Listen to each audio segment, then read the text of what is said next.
छूटा जी तो कैला रंगदारी रे घड़ा चढ़ के मारबो बरियारी रे छूटा जी तो कैला रंगदारी रे घड़ा चढ़ के मारबो बरियारी रे तोरा बाप के न तोरा दादा के चिन्हबो बेटा सब गोली मारबो तायब के न बाबू तोरा बाप के न तोरा दादा के चिन्हबो बेटा सब गोली मारबो तायब के न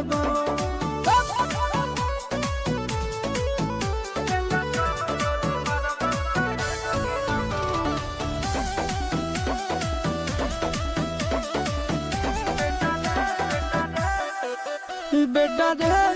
काटा से ठोक देबो चिमनी के भाठा में झोंक देबो देखबो कवन बाप बचैतौ तोरा प्रशासन के गाड़ी भी रोक देबो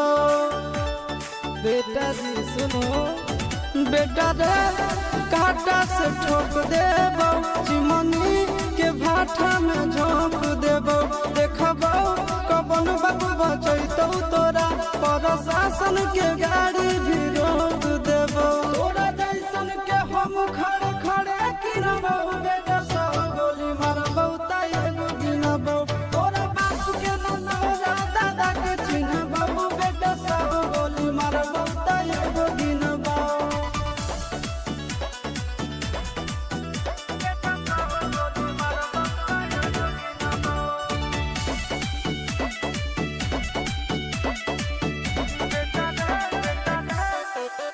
बेटा रे